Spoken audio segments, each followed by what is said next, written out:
They either absolutely do them if needed, or they absolutely do not. Out here, we're an hour and a half away from St. Vincent. The next closest would probably be Cincinnati, but you would take him to St. Vincent, so we're an hour and a half away. My guess is we'd stop here first. Is that what would happen? Yeah. Come here and get flighted?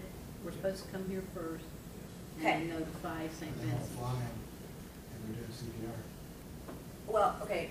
First, let's talk about CPR. So you got two cannulas hanging out of the heart. If you're doing them right, how do we know we're doing them right? We're breaking ribs, right? You're gonna dislodge these cannulas by doing that, exsanguinating the patient, and the patient's gonna die. That's why we try not to do them. But if you're in a situation where you have no other option, and this is usually in the event of a massive chest trauma like car accident, if you have no other option, chest compressions only as a last ditch resort. That's it. Only if you absolutely have to. You have started IVs galore, you have pushed fluids and buttloads of epi, and you've shocked if appropriate, you've done everything else you can do, you've got your airway, you've got everything, and he is still in a true cardiac asystole, then you can do compressions, but that's otherwise don't. My point is before you start pounding on an L-VAD patient's chest, you need to know that they're really in cardiac asystole, okay? These hearts don't just stop.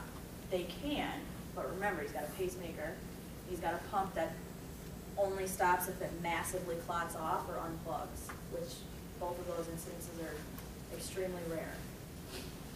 I'm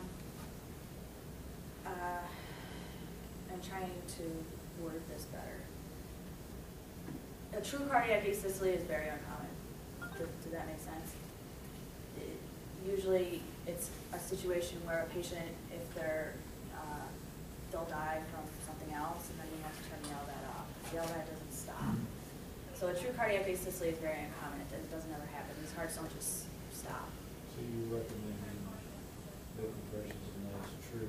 No compressions unless you know for sure. This. So the asystole on the monitor and stethoscope doesn't hear it humming, or even if we hear it humming and we have the asystole on the monitor, what do you call it, a true cardiac arrest, mechanical or electrical? Because electrical on the monitor, it could be anything. But if the LV's still working because the pump's running. What's he look like? That's what I would do. I think. We all know what dead looks like, right?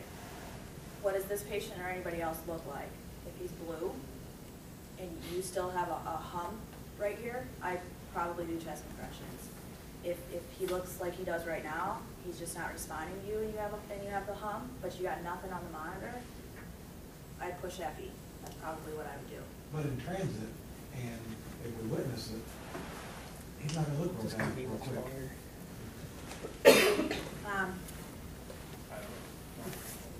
Best judgment.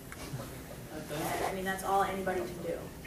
In the implanting center, what they probably do is echo right away to see what his heart's doing in there, and they would probably open his chest. Saying we need to get an echo machine? No, I'm not saying that. How much are those? Yeah, no. I'm saying they have the resources to do whatever they want to do at St. Vincent, but out in the field, you guys have to do the best you can. You have to take it, situation by situation. Question. Yes. I think, at St. Vincent, the coordinator said like if the pump was still running but you was out or something, that one of the main, I would still be getting blood flow circulation, but they said the most important thing could be getting oxygen. So you can have respiratory arrest, you can have cardiac arrest, right? I can tell you that respiratory arrest in patients like this is way more common than cardiac arrest. Okay? The other thing is, so if you get called out to a patient and you're going to transport them here, do you call ahead to the ER here? Yeah. So if you ever had to transport him or somebody with an L-VAD, you would need to call a VAD coordinator at St. Vincent too. Been talking to them.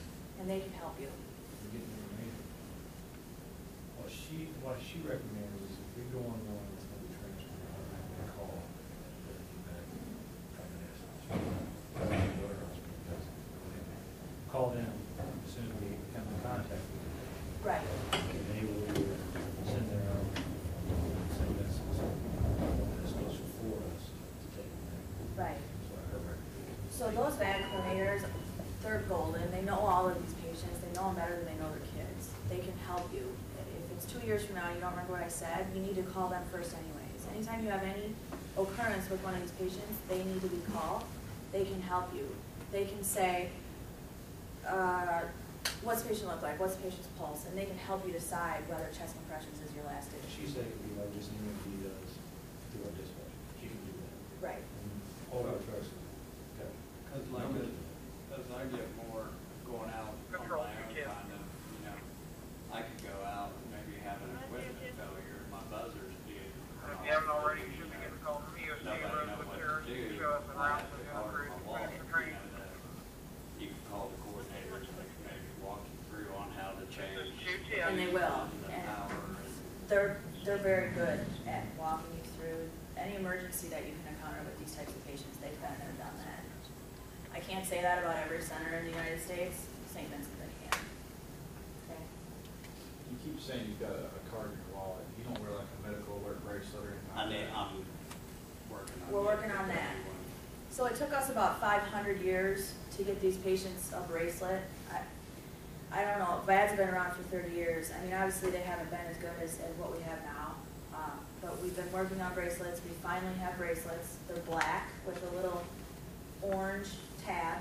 And it says heart rate 2, left ventricular system device, and on the inside it'll say where he was implanted at and phone numbers.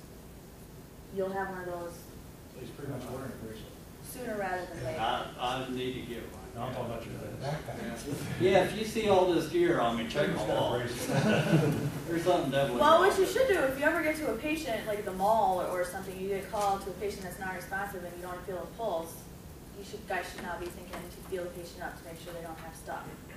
Make sense? Okay.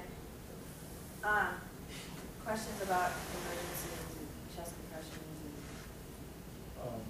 Some of the research was doing, older models, new models, whatever, has somebody with a hand pump.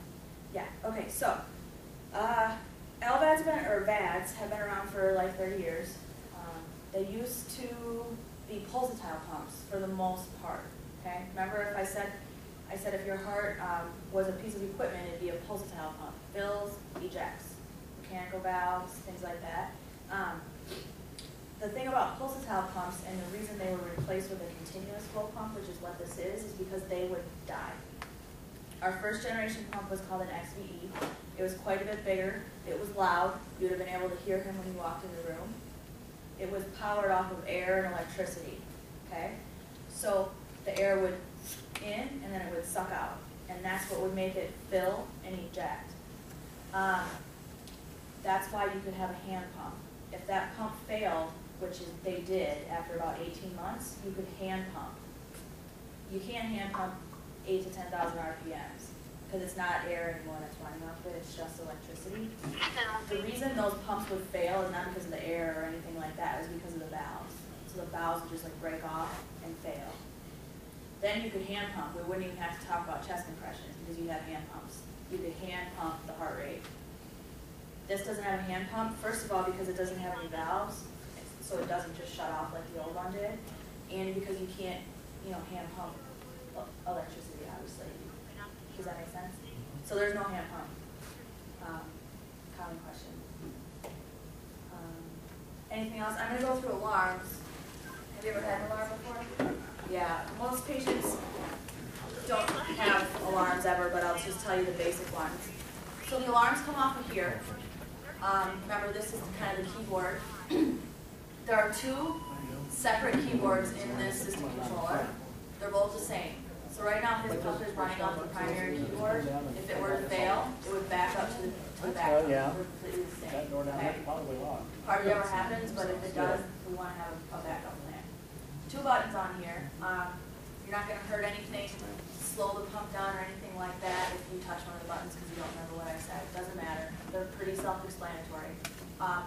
But they're not going to do a whole lot of harm. This one you don't have to worry about at all. It's called the test select button. He tests his system daily.